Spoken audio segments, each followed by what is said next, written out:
Hi, welcome everyone. Thank you very much for joining. We are here to talk about climate adaptation, and we've got Ed and Morgan here to join that topic. Just a couple of things of housekeeping. As I've said right at the beginning, you won't be able to unmute yourself in this chat, just to keep things simple. With so many on the chat, on the call, we didn't want everyone trying to speak at once.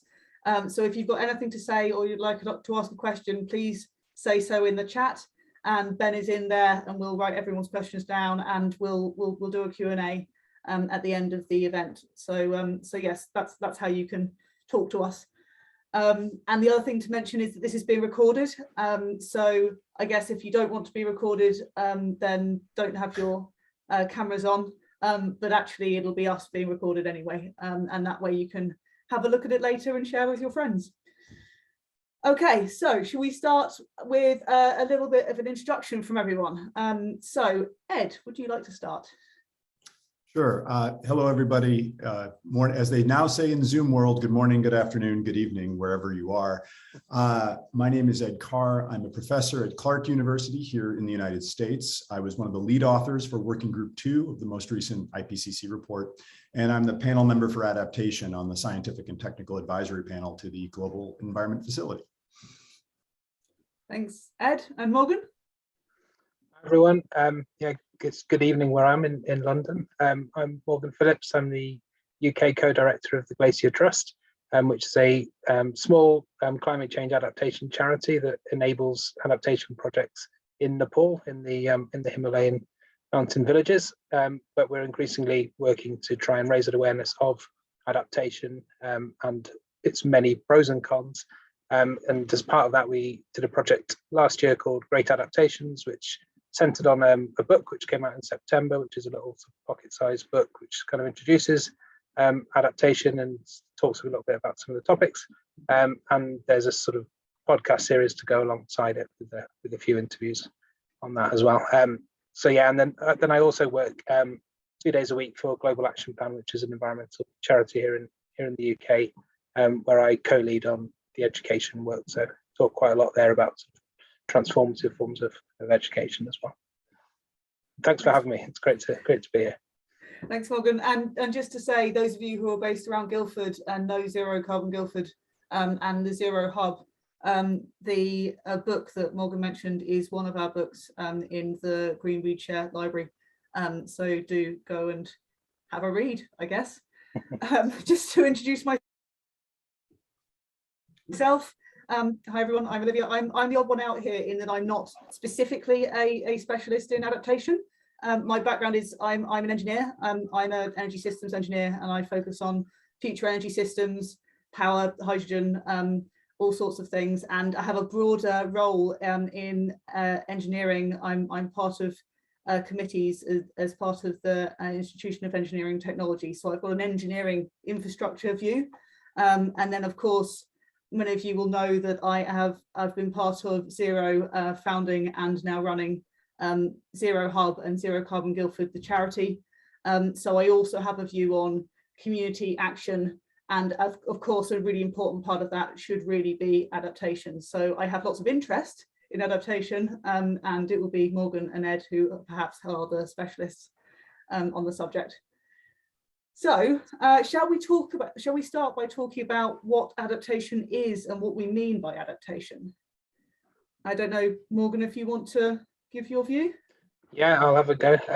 It's very many different sort of definitions of it. I was just kind of scrabbling around for one, and I don't think I actually put one in my book, which is a bit silly. But I think it's essentially it's the sort of adjustments that we make to either the climate change impacts that have already happened, or the impacts that we're sort of anticipating.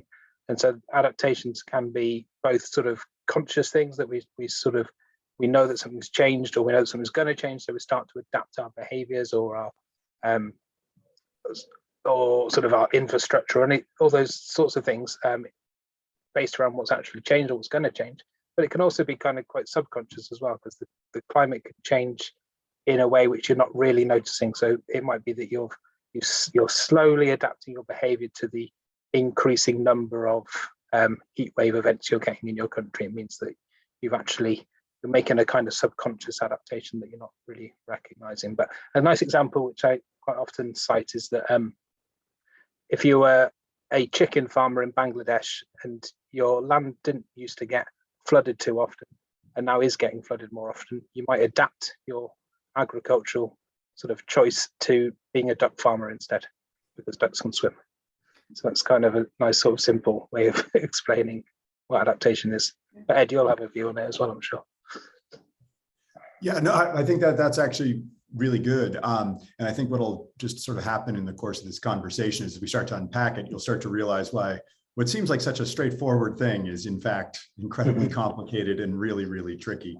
I do like that example. Another good example of adaptation, I do a lot of work with smallholder farmers in sub-Saharan Africa, is, as what Morgan said, the gradual shifting of the composition of a farm so that you're emphasizing, say, more millet instead of maize if there's not as much rainfall, because millet does better with drier conditions than maize. And it may not even be that conscious an effort year on year. It's just the kind of thing that farmers start to do over time because they notice that things are growing differently and they just make that adjustment.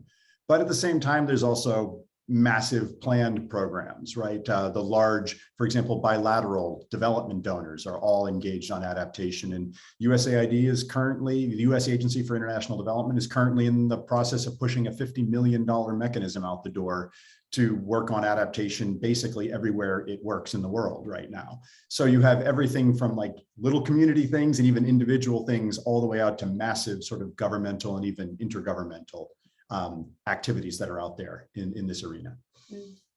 When I was thinking about this topic, it struck me that I think it can be tempting to think of adaptation and mitigation actually as a choice between doing nothing or having to make these changes, whereas really it's a choice between letting the transformation happen without any choice, because things are going to change. Or having some control and choosing what future you want. And actually that future could be a really positive future. It could be aspirational, it could be fairer, it could be, better and brighter. And we can make those active choices in our adaptation that we make, or we could ignore it and kind of slowly decline into a very warm, stormy situation. Just on a really practical note then, so what are the things we're adapting to? There's the extreme weather events, floods, storms, things getting drier, fires. And then I guess there's also climate changing in general. So things like it getting warmer at higher altitudes and the natural habitats of certain bugs growing and going further away from the equator, or that kind of general change. Yeah, I can talk about that a little bit with the sort of travels I've done in the Himalayas and looking at what's going on there. So yeah, it's obviously a ridiculously mountainous country, Nepal, and it has and people will live sort of quite near to, I mean, even the southern part of Nepal is actually sort of the very northern part of the great sort of plain across India. So that part of Nepal is really very, at the moment, really suffering in the heat waves which we're hearing about happening in India and Pakistan. But if you go into the mountains, what we're seeing is that insect pests are getting basically, like you say, to higher altitudes and attacking crops that they never attacked before. And so farmers are sort of having to cope with this and deal with this, and they can do that through either switching crop completely and growing something else which doesn't get attacked, which is obviously a big upheaval, especially for fruit trees and things like that, which take time to grow. Or they can do things like try to plant different trees next to their fruit trees, which repel the insects in a kind of organic, natural way, and they've had some success with that. But the other thing we're seeing as well is that they'll adapt in what I'm sure we'll get onto this in a kind of what's called a maladaptive way as well. So as more insects come in, they'll start using more chemical pesticides to sort of kill those insects off, which then has knock-on effects on biodiversity and all the other health and everything else. And so those adaptations are happening as well, which may sort of save the farmer's crop for the one season, but it'll have negative impacts on their farm, but also on neighbouring farms as well. So in terms of the adaptation strategies that they're coming up with and that we're trying to enable, and all the coaching and training which goes on around that, is to help the farmers to sort of think systemically about, well, you could use that spray, or you could use a bio sort of organic pesticide instead, and reuse some of the materials. So there's definitely seeing examples that are happening, and crops being, really devastated by insects coming in or parasites coming in and just latching onto a tree and destroying it within months, which is obviously heartbreaking for farmers when it happens. But there are strategies to get around it. I guess that speaks to what we were saying about being able to choose that change. So having the choice between, if you share that knowledge, then people are equipped to make the choice for the better adaptation than for ones with negative consequences. That said, I think one of the big challenges with adaptation is that it's so locally specific. We can talk generally, the IPCC report will talk generally about the fact we've seen 1.1 degrees Celsius warming since really the industrial era, right? We know that's us. We know we caused it. But the impacts of that, to sort of what Olivia was saying a few minutes ago, the impacts of that vary depending on where you are. If you're coastal, maybe you're worried about sea level rise, but even that's not the same every place, because coastal geomorphology and currents and everything else can shape how that works. Here in the United States, Boston, Massachusetts is much better sheltered from sea level rise than New York City, if you look at our sort of geography. And so New York City is actually getting pummeled by sea level rise, Boston not quite as much yet. So even something as basic as that gets complicated. Then you start talking about, which pests? We've seen, for example, malaria working its way into Nairobi.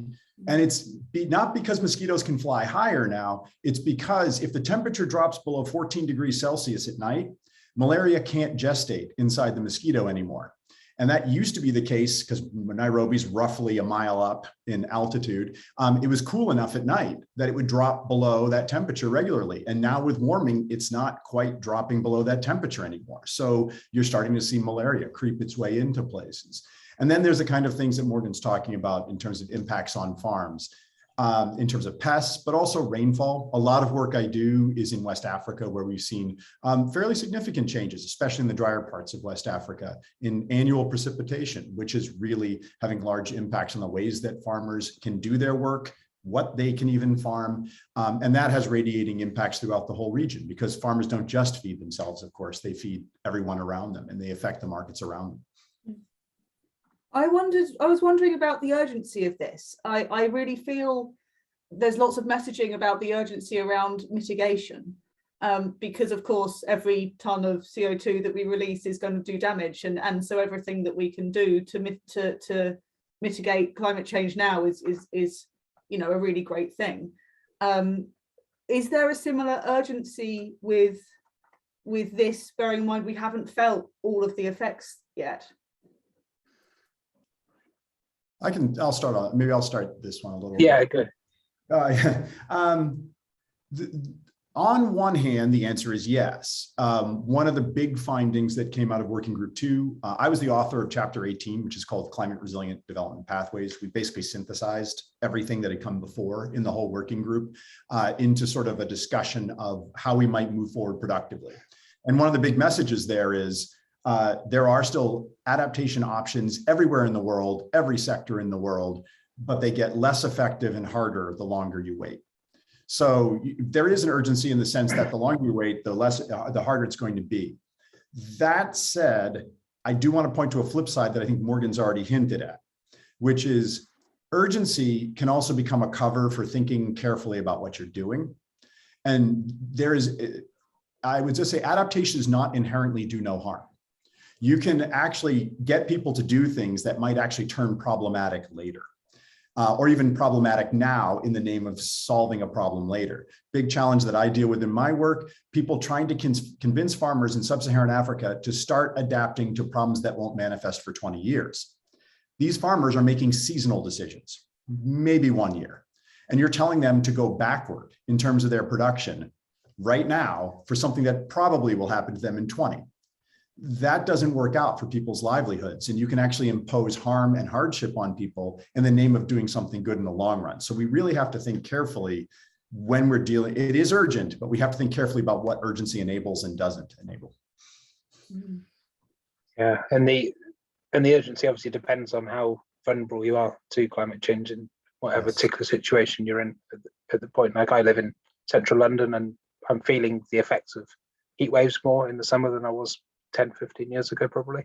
And probably adapting in some ways to that, probably without really thinking too hard about how I am, but maybe using stronger sunscreen and putting the fan on a bit more often and the air conditioning a bit more often, that sort of stuff. But I think within the climate movement and the environmental movement, the adaptation agenda has been it's been quite hard to talk about for quite a long period because people see it as this binary choice between mitigation and adaptation, and adaptation sometimes is framed as akin to sort of giving up, or sort of saying, oh, we don't worry about it, mitigation because we can adapt, which is obviously not true, because as Ed was saying, like the longer we wait to adapt, then the more climate change is going to be to adapt to, and it might become too late. And there's levels of climate change which we won't be able to adapt to. I'm thinking sort of in the Nepal context here, there's communities which just won't be able to exist because of landslides and droughts and changes in the monsoon pattern will make it too difficult.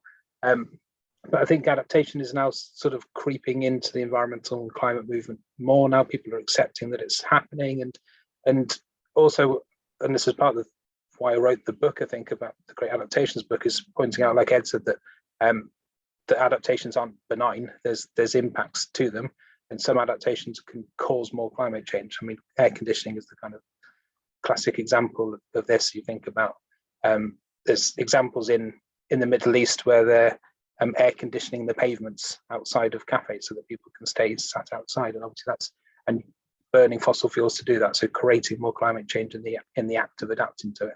And so there's a huge amount to think about. Environmentalists are starting to sort of engage with the fact that people are going to adapt anyway. But there's no sort of way we can stop people from adapting, because they will do it even if they don't even realize that they are doing it.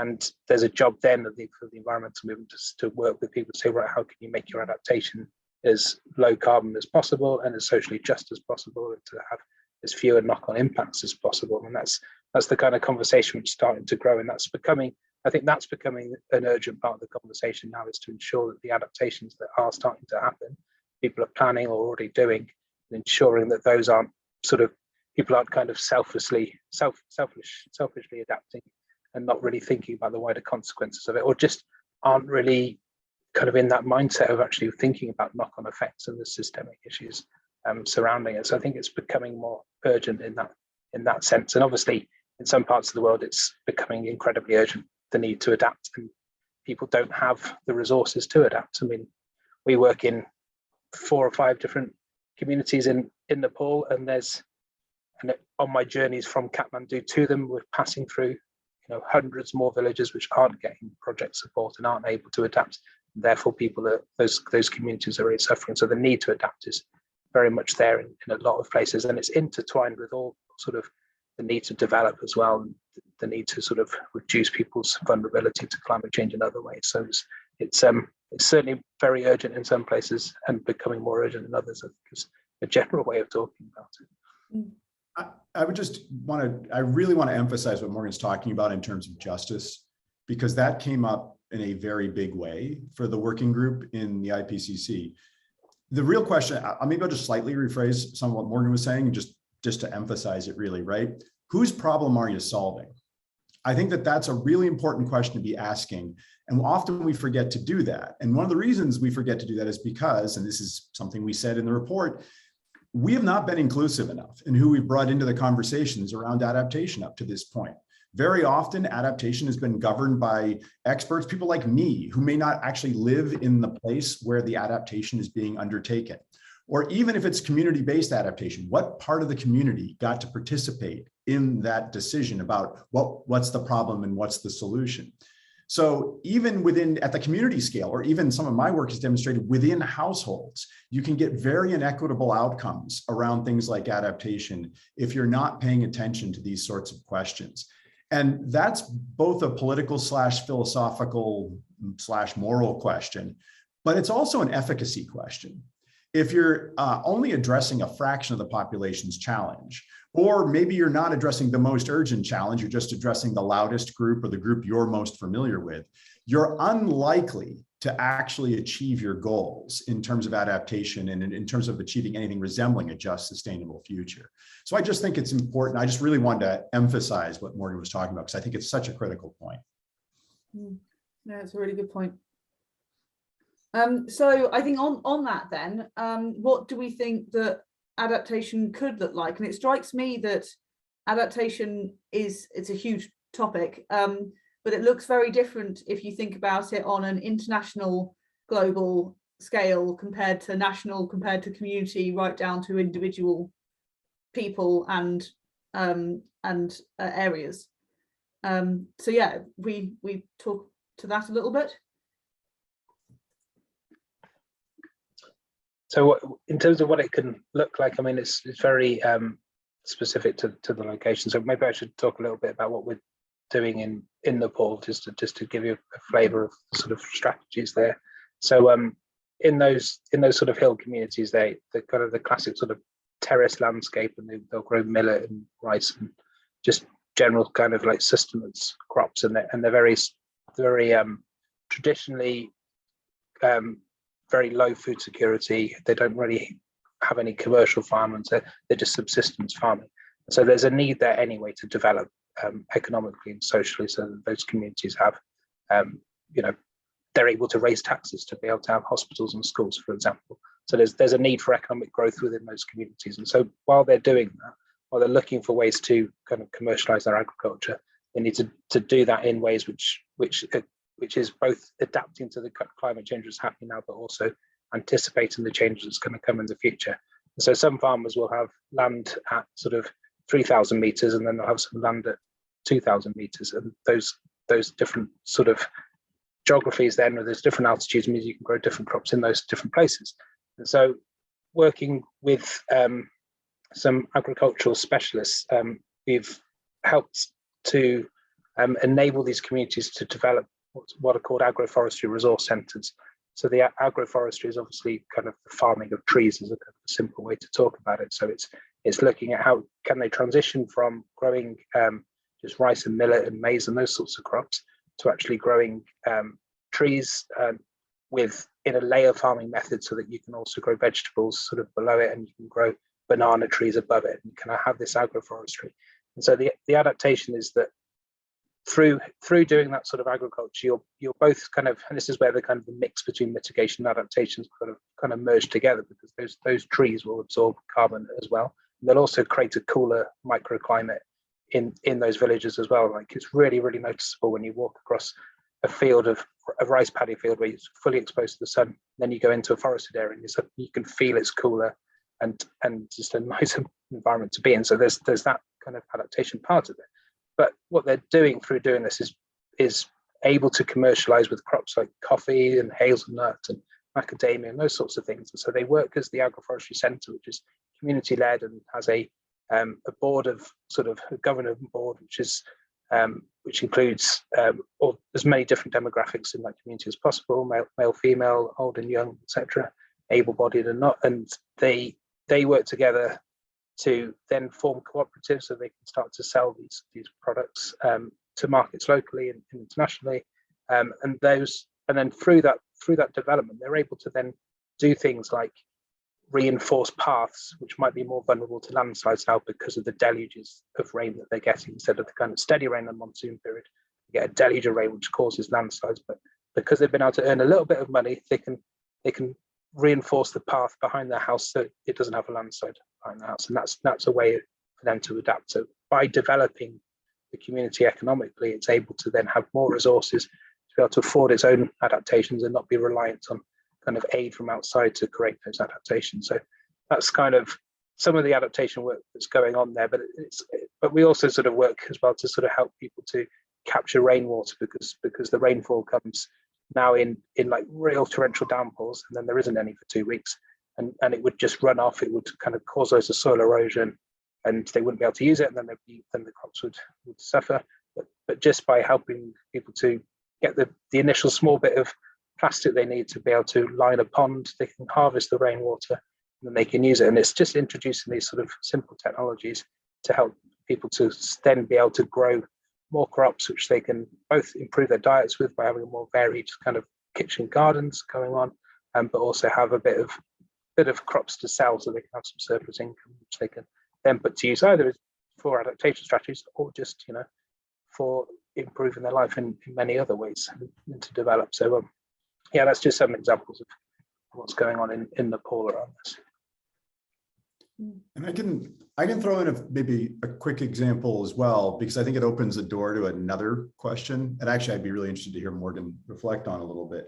So for the last 12 years, I've done a lot of work in what are called climate services, which is about basically getting weather and climate information to people who need it for various purposes. I tend to work with, again, smallholder farmers. So that's the kind of information I think about a lot. And you'd think this is relatively straightforward. It's, can you get better forecasts for the crops in hand? Can you just deliver that to people? Or in areas that are flood prone, can you do better on flood early warning and that sort of thing and get it out to people? And we've done a lot of work on that. And climate services can be an amazing adaptation tool. I actually like them a lot in some ways because they're not very prescriptive. In other words, you're giving people information. People decide what they're going to do with that information, right? You're not imposing it on them. You're just saying, here's the information. You may do with this as you will. Because I often have found, after 25 years of working with farmers, they have pretty good ideas. And if you just let them implement their own ideas, they're probably better than your ideas. That's sort of, so as long as you're giving them something that augments and supports things that they know how to do, often you get a better impact. The problem is, you got to be careful about what information you deliver and why. In other words, I think the question I'm going to be posing to Morgan in some ways is, what's the goal of adaptation? So I'll give you an example, a concrete example of what I'm talking about here. I did a project a while back looking at a climate service in Mali. And this thing had been designed in the early 1980s because that part of West Africa had undergone a significant drought across the 60s, and then there's a very bad one in the late 70s. Annual precipitation had dropped by almost 40%. It was very bad. They basically equated that loss of precip with significant food insecurity. They were having big problems with food availability. They weren't growing enough. So they asked Malian scientists who had come from villages, hey, what kind of weather information would work to help boost yields? And these guys designed a fantastic service. They knew exactly what was needed because they'd come from that world. They'd probably grown up on their parents' farms, so they were very well informed. And they delivered this information that was actually pretty useful. What no one was talking about was the fact that the folks in charge of staple grains in that part of the world are all men. So they were achieving the goal of boosting yields. But as they were doing this, they were reinforcing a deeply patriarchal setup that was limiting women's opportunities. And if there's one thing we know in development, it's that when you limit women's opportunities, you're limiting any future development pathway very, very significantly. So on one hand, it was incredibly effective for boosting yields, but absolutely terrible for thinking about anything transformational that might change the way that people live in that part of the world productively over time. So really, you have to ask yourself with adaptation, what is your goal? If your goal is to deal with an acute crisis like food insecurity now, you're going to maybe want to do one thing. If you're thinking about a longer term pathway that, again, is about justice and hopefully healthier, happier, more sustainable future, maybe you're going to implement something else. And so again, I guess I'm going back to that question, which is sort of, what is the goal? Because oftentimes in adaptation, we leave that implicit, and that can leave us open to real problems. Yeah, it's a great question. I think what you're potentially getting at is that is the goal just to preserve the status quo, like to be able to continue to grow the same crops in the same way by the same people, you get the same income and sustain the same power structures. And yeah, and it's almost like climate change is a inflection point, and it forces us to ask questions about injustices that exist, whether it kind of exposes and exacerbates existing injustices, doesn't it?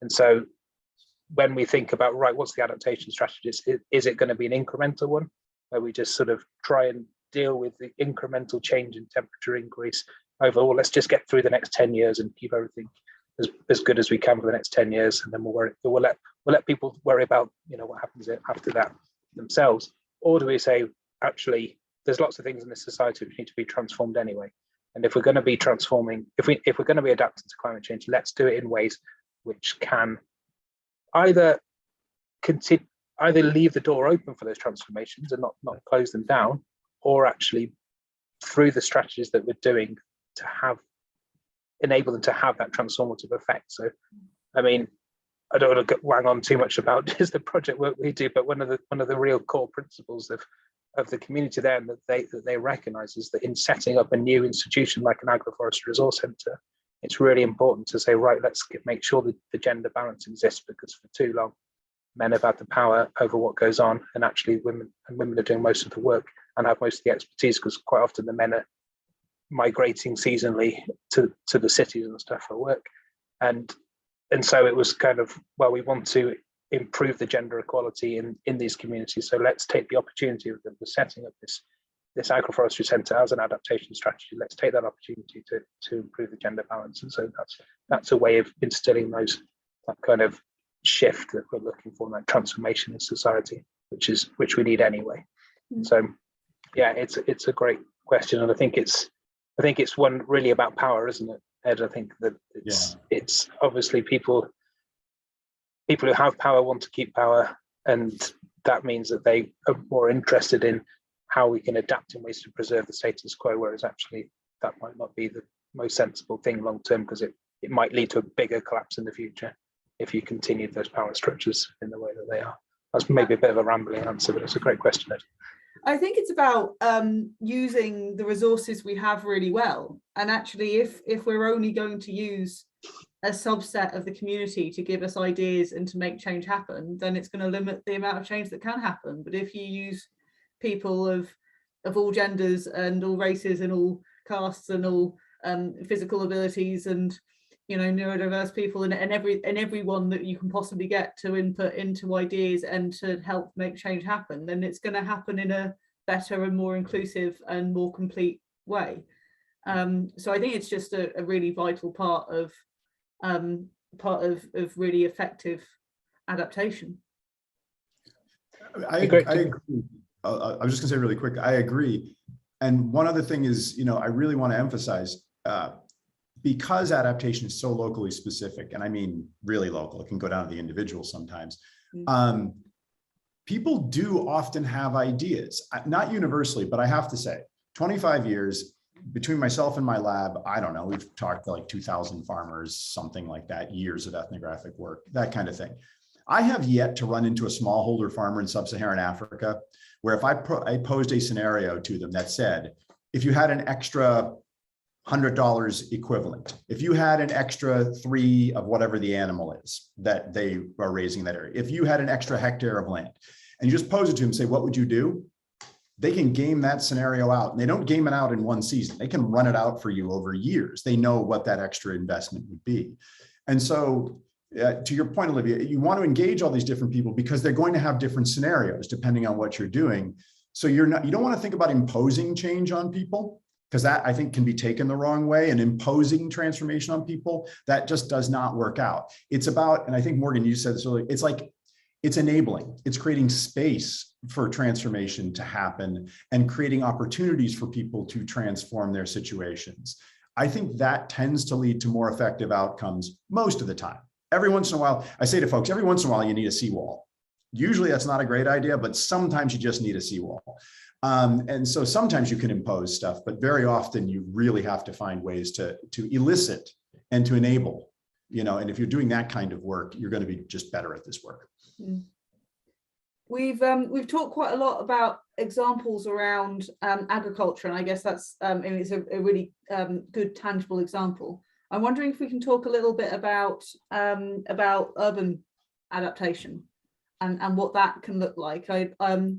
I noticed in the IPCC report it talked about obviously it's a huge challenge as is lots of adaptation, but it also could be seen as an opportunity because you've got lots of people in the same place, and if you can make cities and towns very well adapted, then that's something that can support the communities in those cities and towns, but then also the surrounding area. So yeah, I don't know if you want to talk to that, Ed. I think there's two interesting ways to frame this. There's adaptation through cities, and then there's adaptation of cities. So through cities is, as populations urbanize, how can that help us to adapt broadly? Like, how does that help us with peri-urban, rural, and urban areas? How does it even help us regionally? Because, for example, there are efficiencies that can emerge from that sort of thing in terms of like delivery of services. We don't think about this, right? But adaptation can be enabled by building human capacity. So it's easier to deliver education when people are closer together than further apart. So cities can be a vehicle for adaptation. And then, of course, cities are experiencing climate change and therefore have to deal with adaptation. While my work is principally rural, interestingly here, I sit in Worcester, Massachusetts. It's about 60 kilometers to the west of Boston. This is an old industrial town here, mostly built out infrastructure-wise in the late 1800s and early 1900s, when it was sort of at its peak.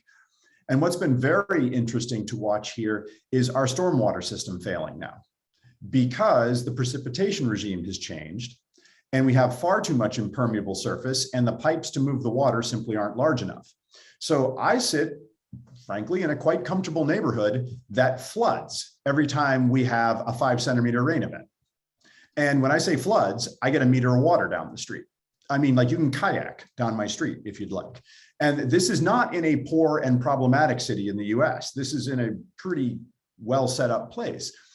And this is a huge challenge because to redo the plumbing of the city of Worcester is $1 billion plus, and we don't have $1 billion. So you're seeing some really interesting efforts. And this gets into, I think, maybe talking a little bit about transformation. Instead of just doing what we've always done, we'll just put a bigger pipe in and move even more water out of the way.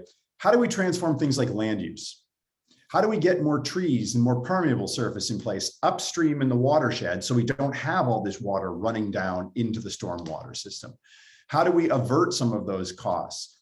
I mean, theoretically, we could engineer our way out of this thing, but it's unbelievably expensive. So why not transform how we manage land and how we actually live on that land in these urban areas? So that's something that I'm seeing happen here in the US. I know it's being discussed in other places, although I think it's frankly much more challenging in some of the parts of the world that I work in, because here we have the resources, you have a very strong state and regulatory environment, so you can impose things like regulation in terms of how much permeable and impermeable surface that really is difficult to impose in other parts of the world. So anyway, that's just some of the stuff that I've been seeing there in terms of helping cities to adapt.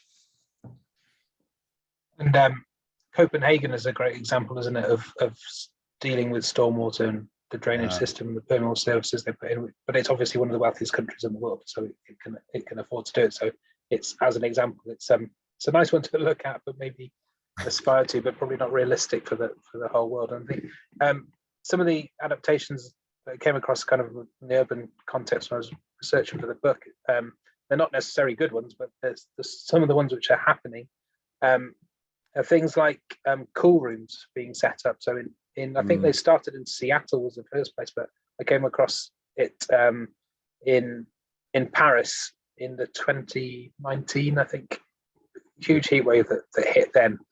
And France had been hit by bad heat waves before. I think 2003 it caused a lot of deaths, and so France was quite determined not to let that happen again. So the city of Paris came up with sort of adaptation strategies, and there's a great sort of gonzo journalism article in the Guardian by Megan Clements, who sort of lives in Paris, and she basically tested them out. So she went to sort of the parks which are staying open all night now, so that people can stay cool.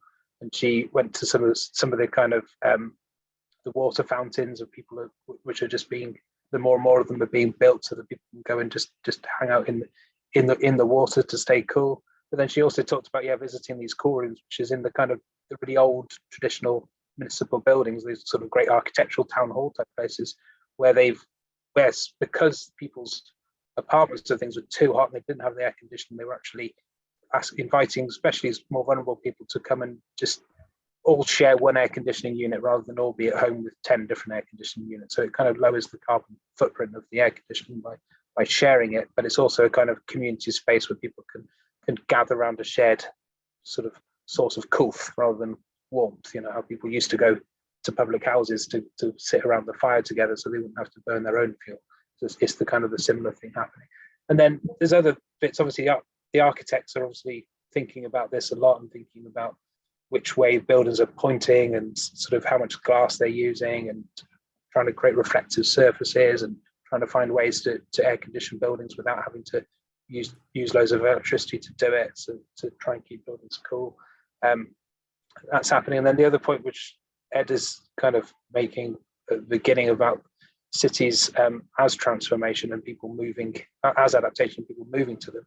Migration is kind of often sort of talked about in quite derogatory terms or as a bad thing. But migration is an adaptation strategy. I mean, if you live in a really hot or a kind of part of the world or a part of your country which suffers really badly in the heat, then it makes sense to seasonally migrate to a city as your adaptation strategy.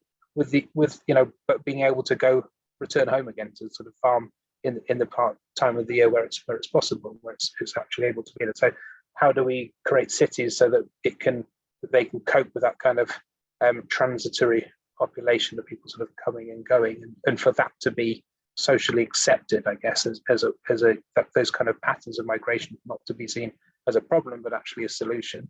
And actually, migration is sort of seen as an adaptation strategy and a positive, because it's increasingly going to be one which we see more people needing to do or wanting to do.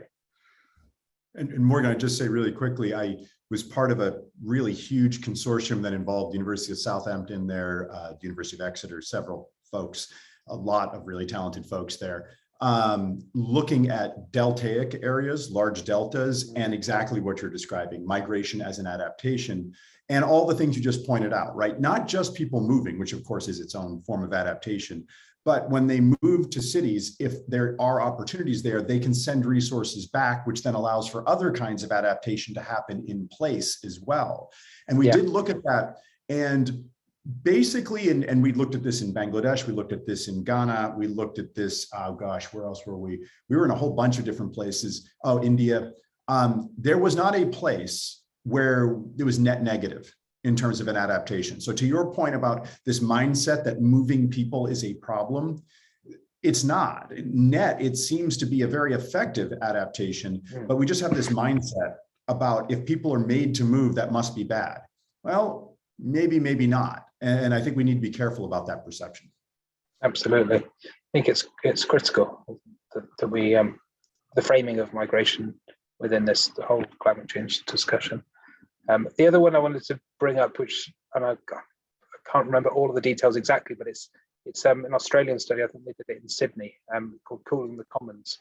And they looked at how, because obviously Sydney is a very, very hot city in the summer months, and they were looking at the justice issues related to this, the people who had access to air conditioning in their homes, in their workplaces, in their leisure facilities, and in their cars, are basically living in a kind of constantly sort of 22 degrees Celsius because they're moving from one air conditioned place to the other. And what that does is it starts to favor cars as the kind of mobility form in a city. And gradually what then happens is that because fewer and fewer people are walking because it's too hot to do it, or they're not cycling, that means that, and as more people move to cars, and it becomes more hostile to pedestrians and to cyclists, which means there's less investment in creating kind of shaded pathways or green ways for people to move. And so you have this gradual sort of problem where it gets more and more of an air-conditioned bubble. You're just moving from one air-conditioned bubble to the other, and the kind of the commons where people can sort of find the shade and the coolness that they can, where there's breezes, where the microclimates create breezes, things like this, where people can be cool.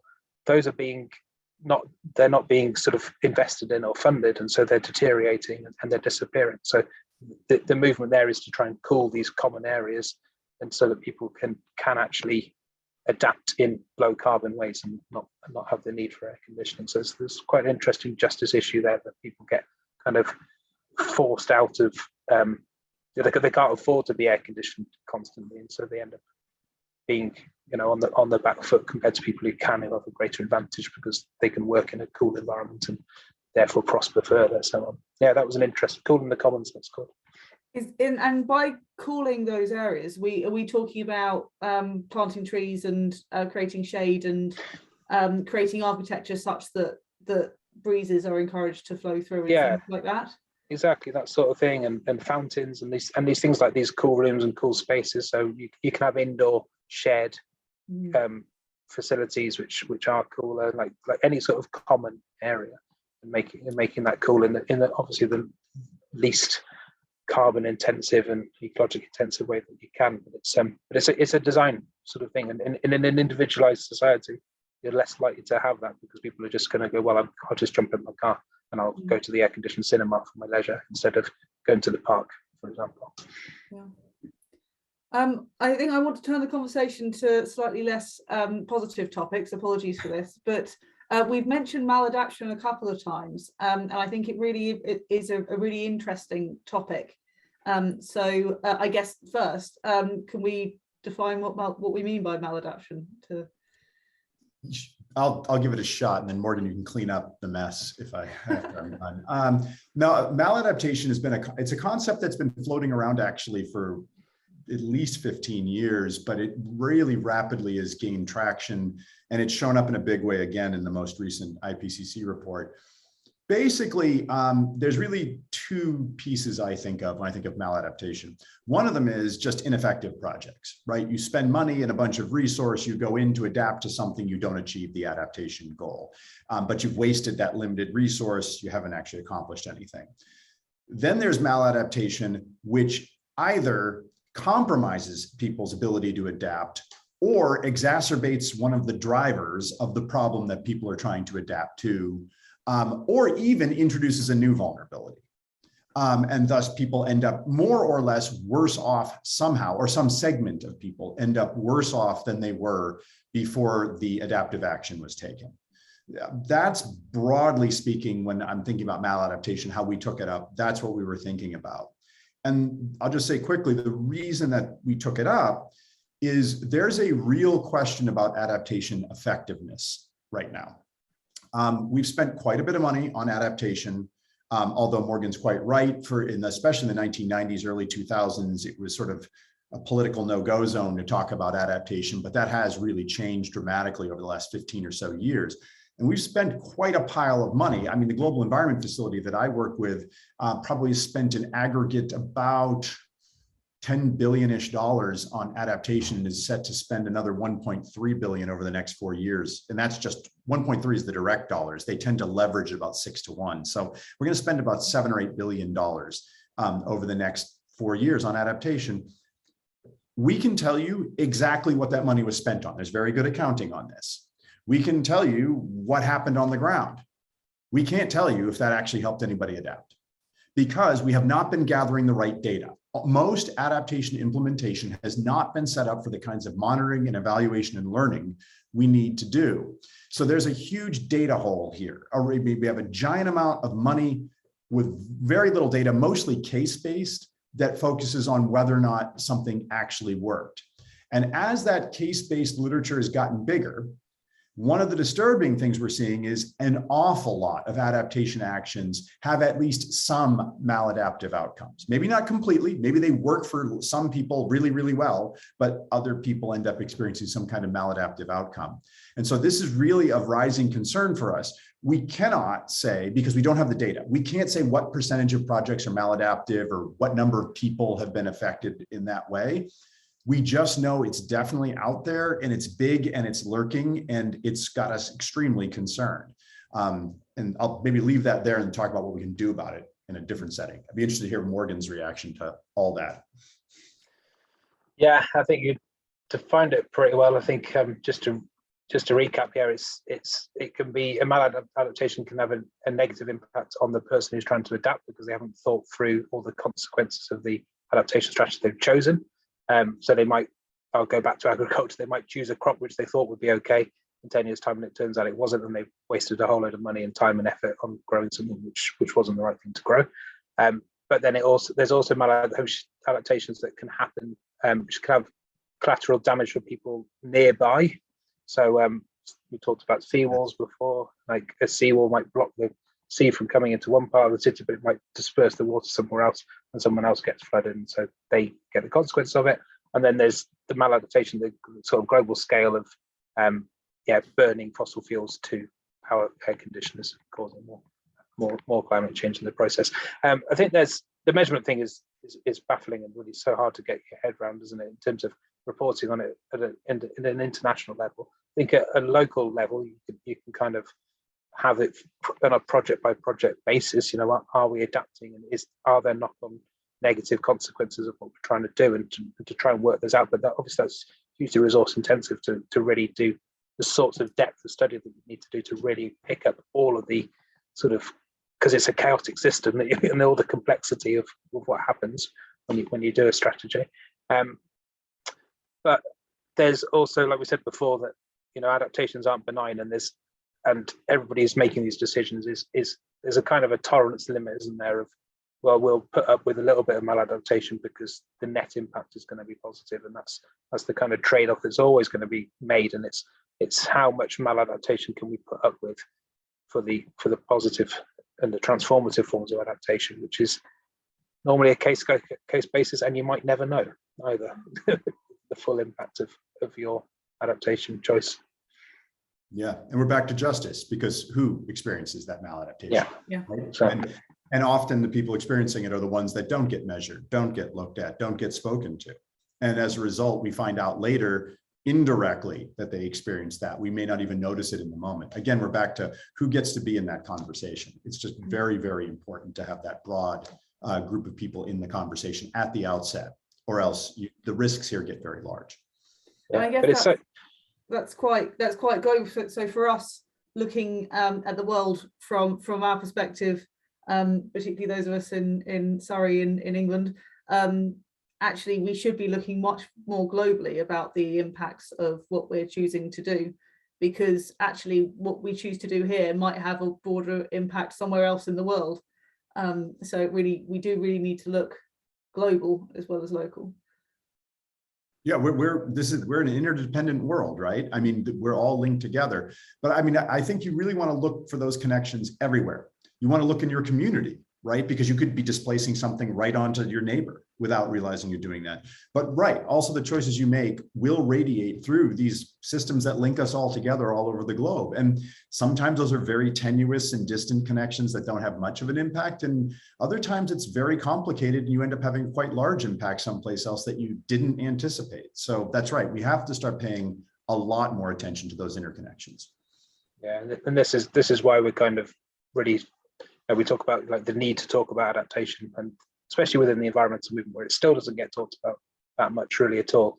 And there is such a need to talk about it because people are adapting, and people will, you know, in the sort of capitalist society that we live in, people will adapt in ways, in self-interested ways, if they can get away with it and they're not being held to account. And so just this very idea of maladaptation, people being aware of it, and more people sort of being able to spot maladaptations, so they can challenge then if a company is doing something to adapt their supply chain, which is helping them to profit, but it's causing impacts on somebody else, but they're doing it in the shadows and it's not being seen, then they'll keep doing it and they'll get away with it. But we need to be able to hold them to account, because everything, you know, we talk about the need to green everything, our transport, our food, our leisure, our work. We need to green our adaptation as well. It's just another thing that we'll be doing this century, and we have to try and do it in a green and socially just way, just like we have to do transport in a green and socially just way. It's just another thing that humans are going to be doing. We're kind of entering this age of adaptation, so all the same environmental concerns apply to that as to anything else. Okay, so I think in an attempt to sum up a little bit, I think we've talked about how adaptation is very important and actually pretty much essential, because the world is changing, and we talked about the idea of being able to choose our future versus just letting it change for us. I think we did talk about some of the barriers to good adaptation. I don't know if someone wants to summarize what you think the biggest barriers are. There's a lot of barriers. One of them is the local specificity and therefore the complexity, right? It's unfortunately, I can't say to you, oh, you have sea level rise, here's the thing. You know, that there's no super scalable solution for everybody everywhere, right? So that's a problem. One of the other problems that we encounter a lot in the adaptation community, the benefits of adaptation are the avoided losses, right? The avoided harm, the counterfactual. Humans don't do well with counterfactuals. We just don't. I don't know if that's our brains and like somehow we just didn't do that when we were primates. I haven't worked out why that is.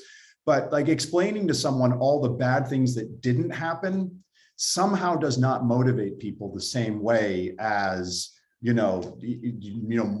the impact, I solved your impact, kind of thing after it happens. So I think that there's a real problem there. And that plays out, though, in very real ways in terms of like funding, in terms of actual effort put into it, in terms of staffing. And so we don't actually get all of the attention perhaps that we need to get into this area and all the resource that we're going to need to get in this area. Because Morgan's right, we're going into an era of this. There's no way around this. I can't imagine it being less than a century or two of fairly significant effort at this point to adapt to what has happened up to this point. And that's time, and then it's the resources. The Paris Agreement, we talked about $100 billion a year. $100 billion is inadequate. Just to be clear, it's $100 billion, but it's not going to be close to what's needed. The estimates are getting close to $300 to $400 billion a year globally. So we're talking about huge amounts of resource, and to convince people to do that now for something that's going to happen in 20 to 30 years, I mean, the political systems aren't set up for it. Our brains aren't set up for it. Markets aren't necessarily set up for it very well. I mean, yeah, I suppose you could buy 30, you could short like something 30 years out, but God help you, markets don't generally let you do that. So, I mean, there's just nothing lined up on the timescales and impacts of adaptation, I think. And so there's all kinds of, I'm just listing a bunch of structural barriers that I see that I run into all the time in my like institutional life.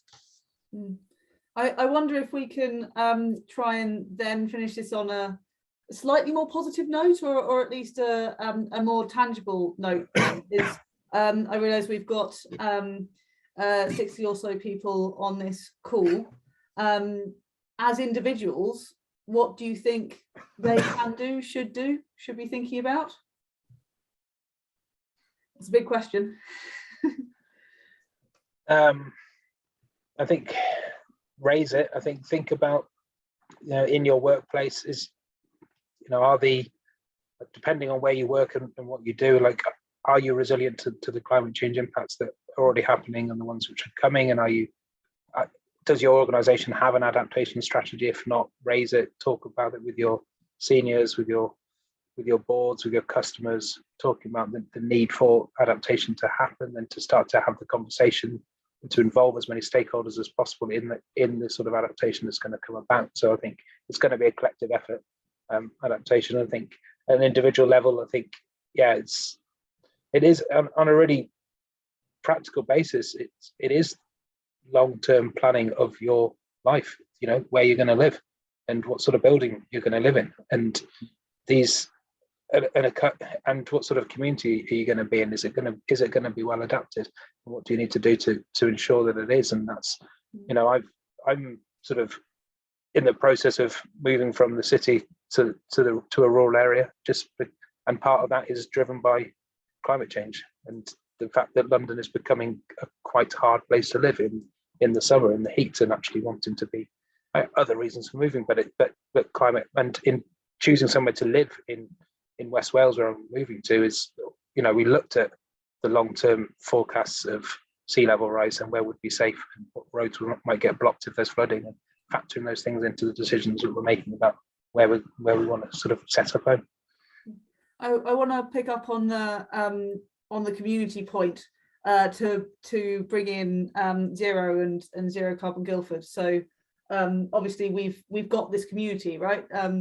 Zero Carbon Guildford, and we have a physical space in the centre of Guildford. With a relatively large physical space. We've got lots of keen volunteers, people that come in and visit us. We've got a mailing list. It feels like we could be doing things in the space of adaptation. So yeah, I just wondered if you've got any pointers.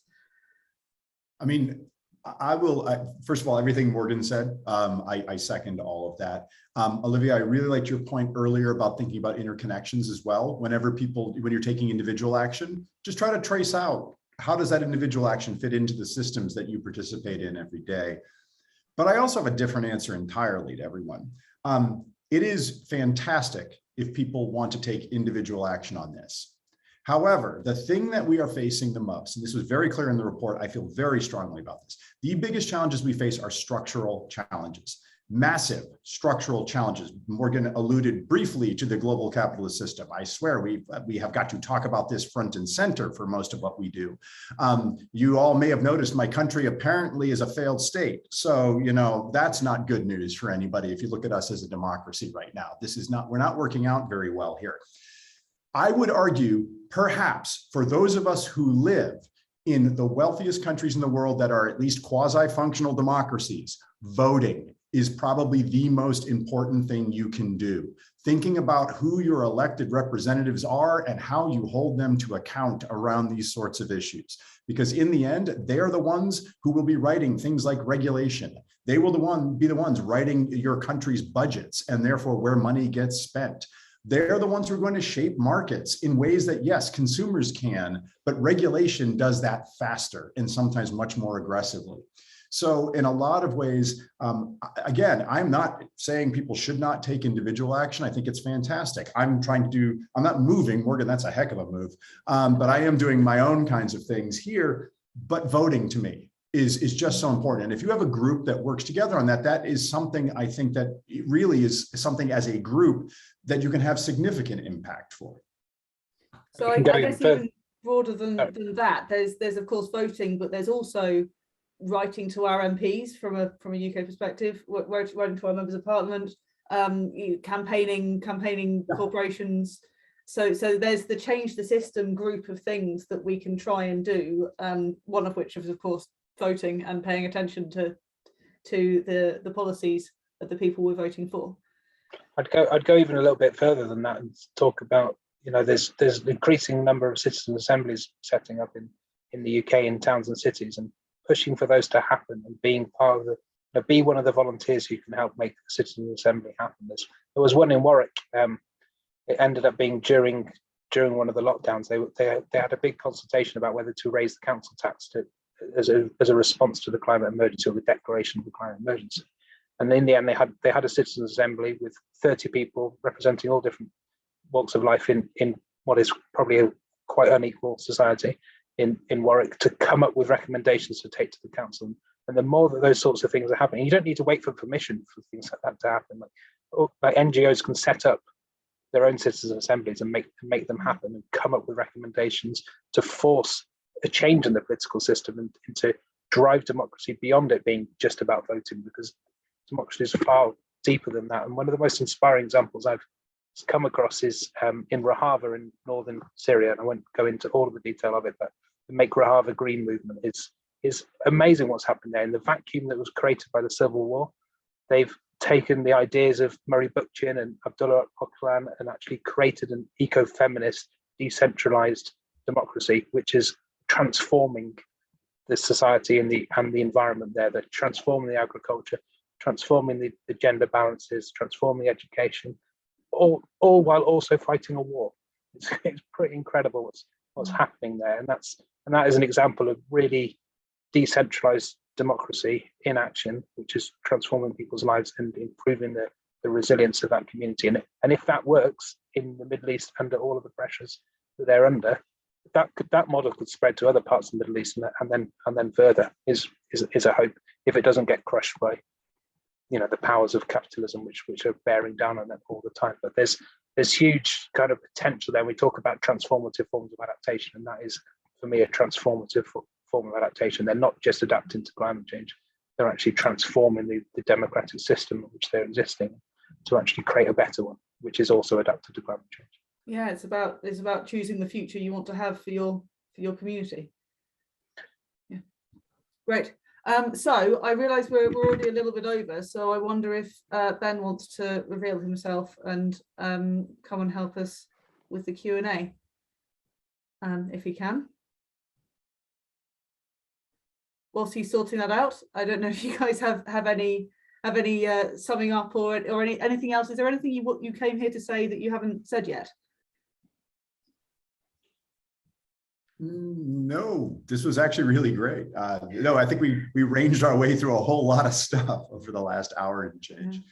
I think one thing which I wanted to bring up, and Ed's brought it up in a couple of articles I've read of yours, is the vulnerability issue in all this and how that intersects. And because in terms of what we can do to adapt, we have to remember that the reason why people are suffering climate change so badly already is because they exist in very vulnerable circumstances. So the reason why the heat wave is hitting India and Pakistan as hard as it is and causing all the harm it is because people can't afford air conditioning to stay cool.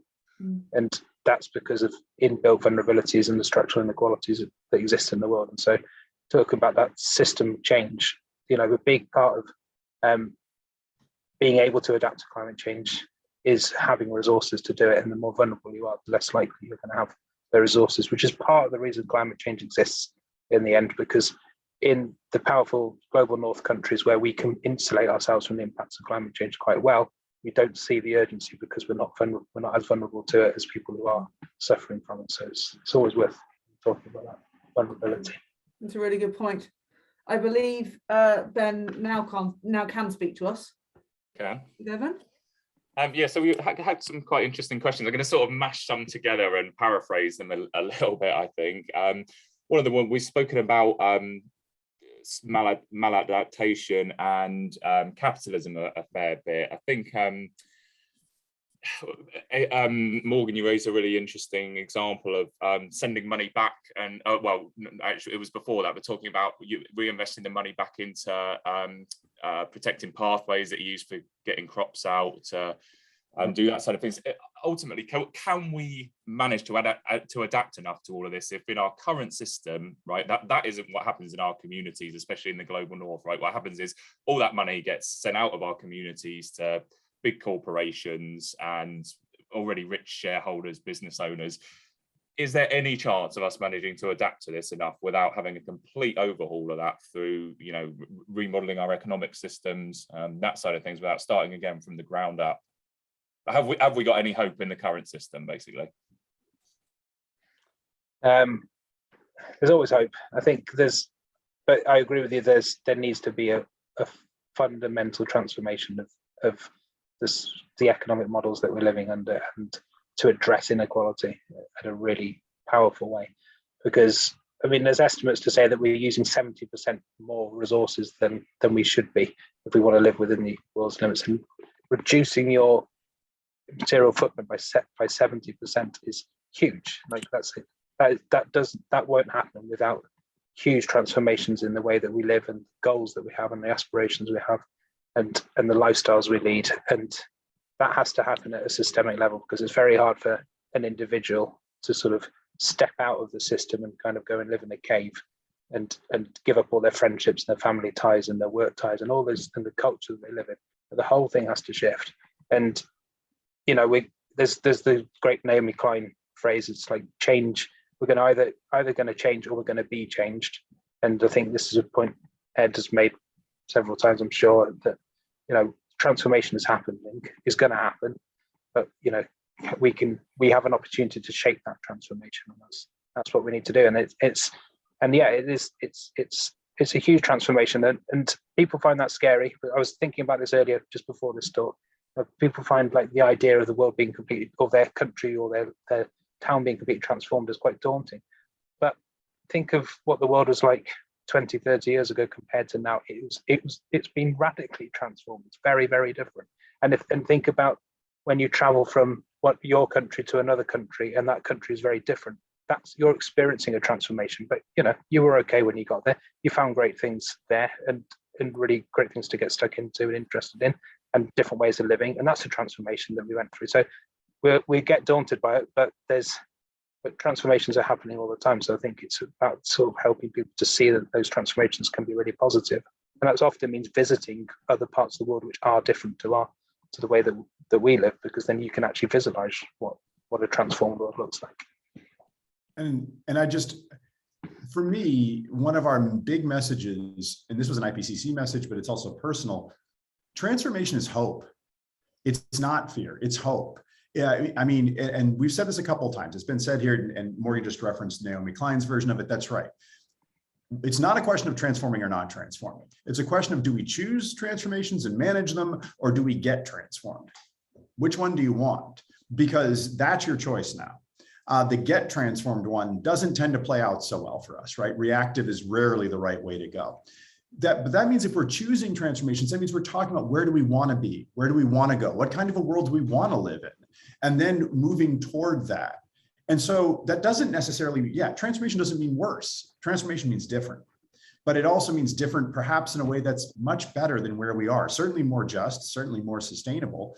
And in the end, I think it's sometimes just a failure of imagination for people. So actually, it's an interesting point, Morgan. I never thought about just encouraging people to go out and see other stuff. And that itself is a small form of transformation that maybe can help people with this kind of thinking. But Ben, then all the way back to your point, I do agree with Morgan on this. I'm not clear on how it happens, but the current setup of global capitalism is not compatible with anything resembling a sustainable future. It just isn't. And so again, that system, we can choose to work on how to transform it, or it will just fall apart of its own accord in some horrible, horrible way at some point in the future when we just cross too many thresholds.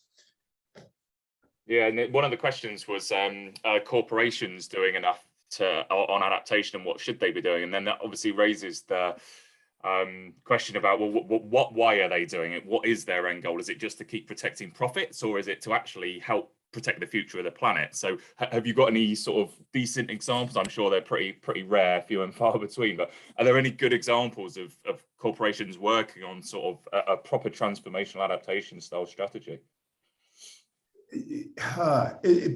It's really, really hard to align, especially in the United States, to align corporate governance with good environmental governance. It's just extraordinarily difficult to do that because they just sort of pull in different directions. So look, I say to folks all the time, corporations are what they are. They are organized with a certain logic. They behave in certain kinds of ways. It's actually fairly predictable most of the time. It's a bit like a shark. You know, sharks are sharks. They swim around and eat things. It's what they do. So if you're surprised a shark bit you, then you weren't paying attention. And it's sort of the same thing in terms of corporations. If you're shocked that a corporation is trying to maintain its profit base into the future somehow, you're not paying attention. That's simply what corporations do. Can we align the incentives for corporations with good environmental and climate governance going forward? Perhaps in some sectors, yes. The reinsurance industry is completely freaked out by climate change right now because their actuarial tables have stopped working and they can't figure out how to make a profit anymore. And they know they're 2 Category 5 hurricanes in the United States away from the complete collapse of the global reinsurance industry. So they're terrified of this and would love to realign some things. I don't know what that looks like, but that would result, I would say, in a more effectively adapted future simply because they can't exist without one. At the same time, does that work, for example, for many of the energy companies we're dealing with? No, there just isn't a very clear way for that. Although I would point out, I have interacted with fossil fuel company representatives for a long time in my work. And one thing that's interesting is some of those companies, even 20 years ago, were really fascinating, saying, actually of all companies, BP, who has not actually played out this way over the long run, their attitude was they wanted to be an energy company. They want to sell you energy. They don't care where the energy comes from. If you take fossil fuels away, they'll try to corner the market on solar cells or on wind turbines or something else. They'll just try to find a way to make sure you're buying from them. So are there ways perhaps to align that? Maybe, but I don't want to be overly optimistic about that. I think that there's an enormous amount of work to do there. And I still think it probably requires transformative change to the logics of capitalism that we live in. I think Go on, Morgan. Just quickly, just to say, I think the B Corps movement is one thing which gives me hope. You know, companies who are setting up with some principles beyond just profit, and environmental and social justice being some of those principles. I think companies who understand the need to potentially even degrow, but to get to a certain size and not want to grow any further, and that mindset percolating within businesses is exciting to see. I mean, there's problems obviously with shareholders and all those things. Exactly. So cooperative models of business are exciting in this regard because they don't necessarily have to continually grow. And it's also worth remembering that most of the companies in the world don't seek to grow and expand completely. You know, corner shops, cafes, pubs, they're not trying to grow and grow and grow. They're quite, you know, they're just trying to get through the year and to continue. And they there's hope in that model. But I think the shareholder imperative is such a tricky circle to square and the one that really needs to be addressed because it demands growth, continuous growth. That's why it's hard to get around it. But I think the degrowth ideas are getting stronger and stronger, more acceptable and more into mainstream, and more people start thinking about.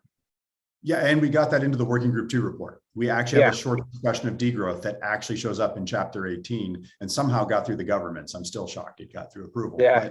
But we did talk about the fact that we weren't endorsing anyone's particular view of degrowth. We were simply saying this kind of thinking now has to be on the table and people need to spend a heck of a lot more time thinking about it effectively if we're going to actually move forward here. Yeah. I think one thing I'd want to add into this, and Ed, I really liked what you were saying about how corporations are set up, how they're set up, and they behave in a way that reacts to that. I think there can be a bit of a tendency to demonize corporations and actually the people that are in them or run them, and I think that's firstly quite a shame because negative emotions I think tend to drive certain behaviours. But also I think just untrue. I think if the structures were set up in a different way, the same people and the same skills and the same corporations would behave in a different way. And actually we have a huge amount of potential to do such good, and people can do really fantastic things, and some people are doing fantastic things, and if we can just get the incentives right or get the structures right, then I think there is real hope. Yes, I agree with that.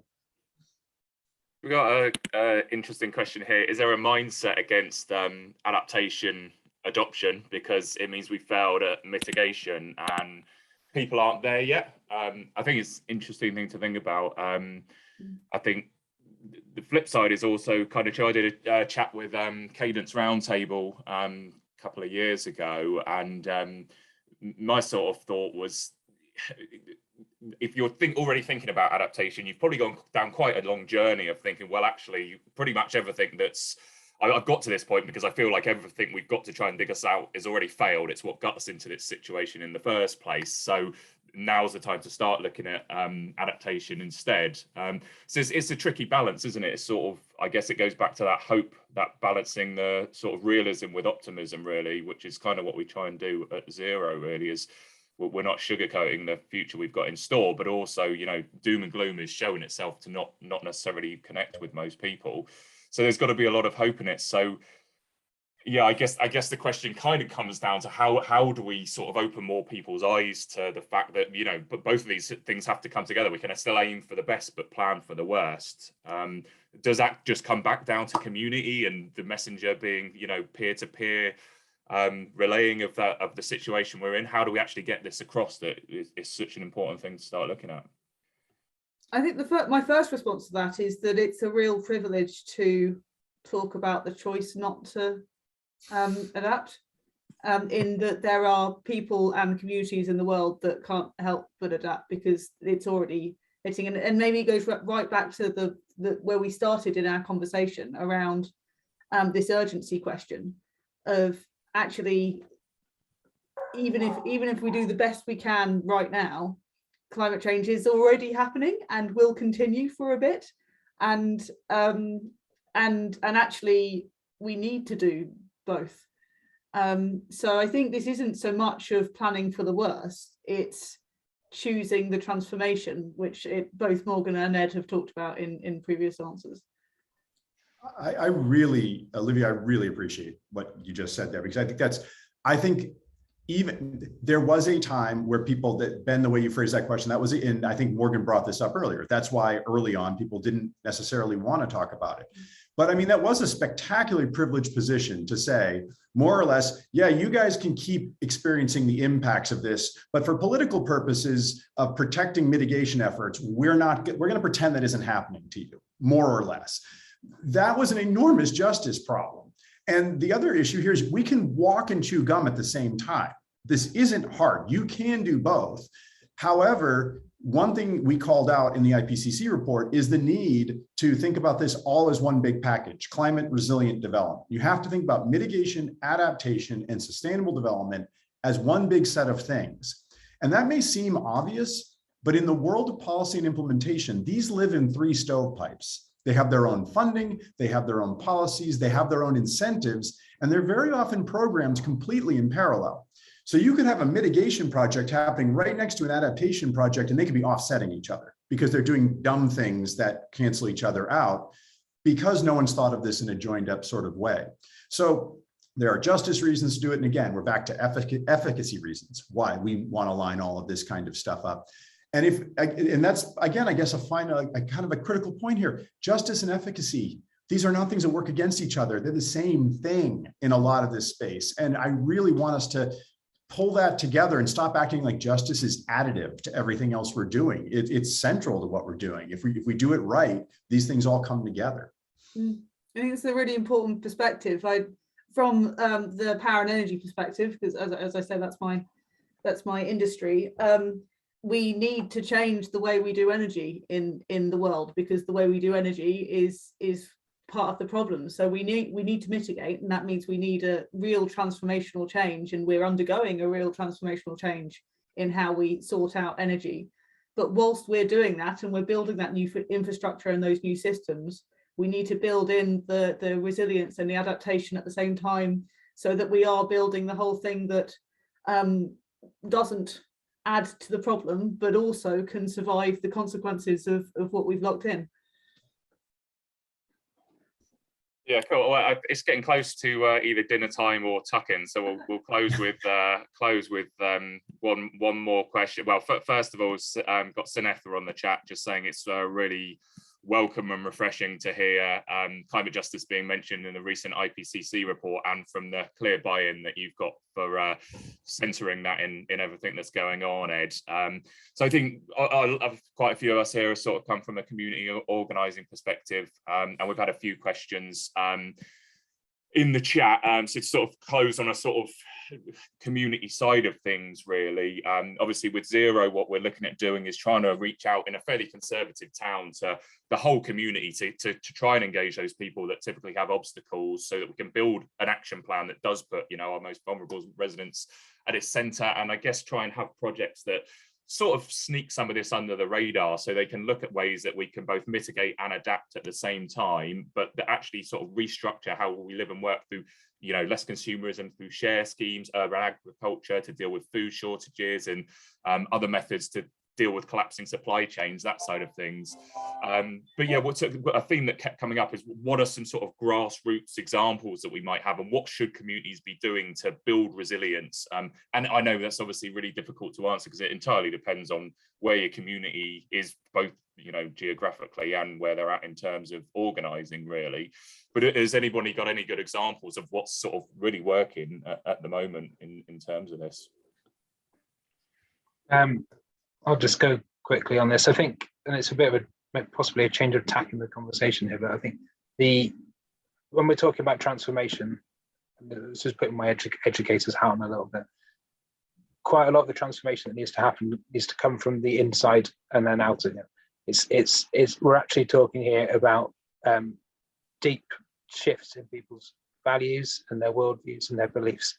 So it's shifting away from ideas like material wealth equals happiness, and unpicking that with people, and actually seeing if we can move beyond that to understand that that's not really that true over time, and to think about how we can have those shifts to a more compassionate society that's less individualized and more collective, and for people to understand that they're not alone in caring. We have a big problem in this country, probably in the US as well, of people thinking that most other people are selfish, whereas actually in reality most other people are compassionate.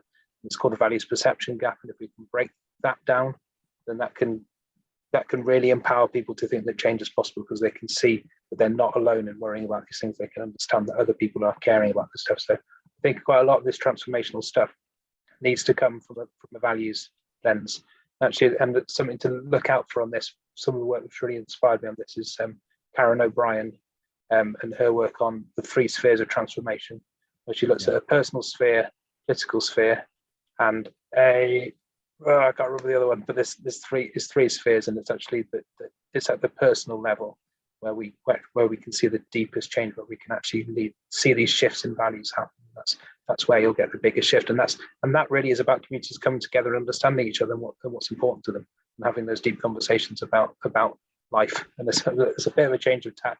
It's getting away from like just thinking about what infrastructures do we need. The transformation needs to come from the inside out. I agree with you, Morgan, and that was also a thing that came out in our report, right? Is in the end, climate change is a people problem. It's not a technology problem. It's not a policy problem. We have the technologies, both on the mitigation and adaptation side, to do what we need to do.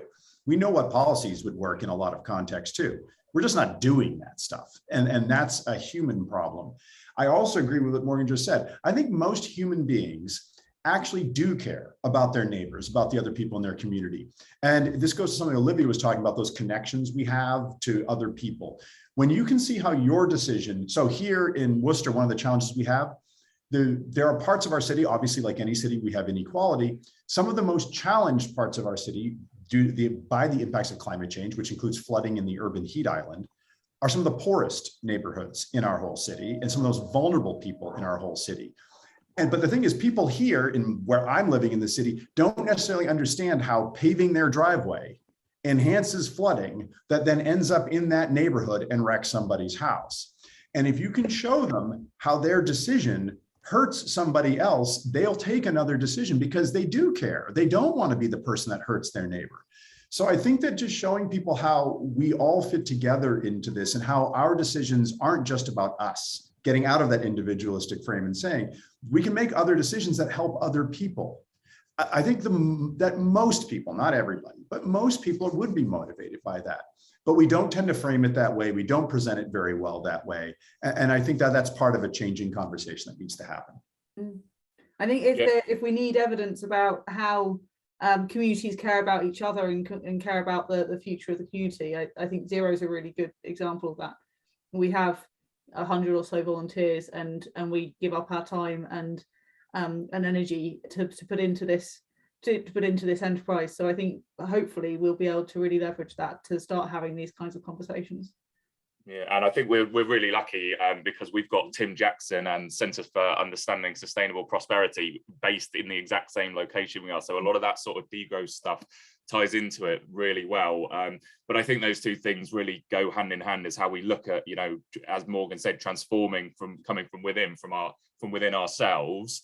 That's like how we interconnect with each other, with nature. But I think also within that there's a big thing to be said about bringing the economic side into it, because a lot of what CUSP does there is looking at how we shift from, you know, growth models to what they say is the 3 C's, which are care, creativity, and community.